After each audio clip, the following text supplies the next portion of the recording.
where the state's Commissioner for Information, Kingsley Fanwo, accused Senator Natasha Akpoti-Uduaghan of inciting violence during her homecoming rally on Wednesday. Well, on Tuesday, Senator Natasha defied security restrictions and arrived by helicopter in her hometown of Ihima Okehi local government area, where she was welcomed by her supporters. Fanwo spoke on live television, criticizing Akpoti-Uduaghan's claim that Senate President Godswill Akpabio, Kogi State Governor Usman Ododo, and his predecessor Yahaya Bello were plotting to assassinate her. The commissioner warned that such allegations could trigger violent confrontations. Let's listen to Natasha. On the 12th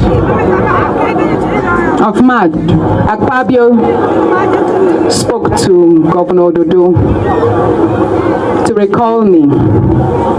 But he told him to be impossible because the masses are with her, the people are with her. But Akpabio was not satisfied. He then sent for Yahaya Bello. And it was actually Senator Asukwo from Cross River that drove Yahaya Bello from Hilton Hotel. I was informed of everything. And when I got to know, hold on, the meetings was in two folds. They told him to commence my recall and that he was going to fund it. Of course, monies changed hands that night. The second thing he told him was that he should try and kill me. I didn't make this public, but I wrote to the IG of police. And Akpabio told Yahaya Bello, I am saying, stand by what I've said. He told him that he should make sure that killing me does not happen in Abuja. It should be done here. So it will seem as if it's the people that killed me here. Dr. Bati, serious allegations here. The commissioner also said that the rally was aimed at inciting her people and also eliciting reactions from the supporters of other principal actors, and that if they had reacted, it would have led to a lot of bloodshed. He also defended the government's decision to ban rallies, saying that it was necessary to prevent a breakdown of law and order. Before I come to you, Dr. Bati, let's play a clip of Natasha's homecoming before we come back for a discussion.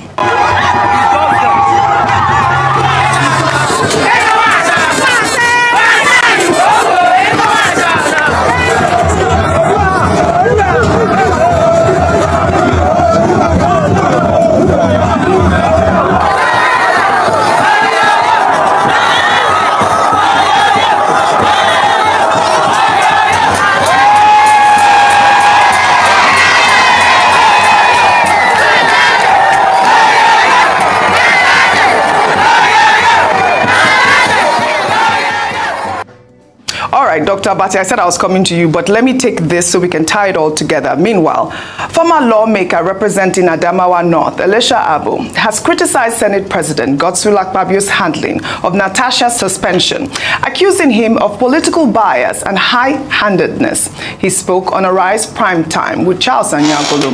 Abu argued that Akpabio's actions, including withdrawing Natasha's security and barring her from the National Assembly, were unfair and put her life at risk. He also accused Akpabio of being vindictive, even towards him, after he challenged him in the Senate before his removal. Let's take a look.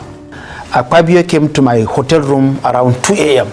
and pleaded that I should work for him.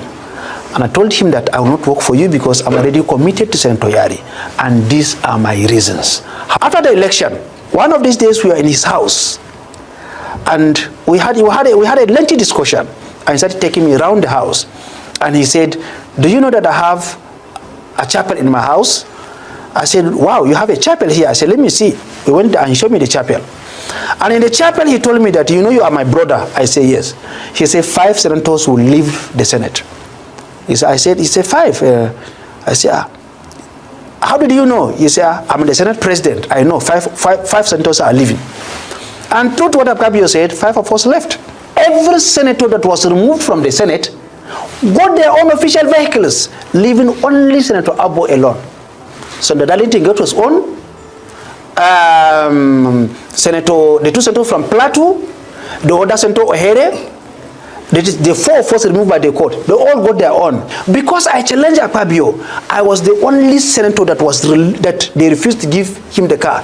That is the vindictiveness of somebody called Akpabio. All right, another serious allegation, Dr. Abati here. But you know, when I was listening to that, all I could think was Akpabio really likes to take people to his chapel. It's the second person we're hearing say he likes to take people around the house. But seriously, you know, on Tuesday was quite the story when we saw Natasha accusing, you know, the Senate President and Usman Udodo and Yahaya Bello of trying to kill her, and now we're hearing that serious defamation, Dr. Abati. Okay, number one, Senator Natasha Akpoti-Uduaghan defied the ban that have been placed on rallies and public gatherings, both by the Kogi State government and also the police.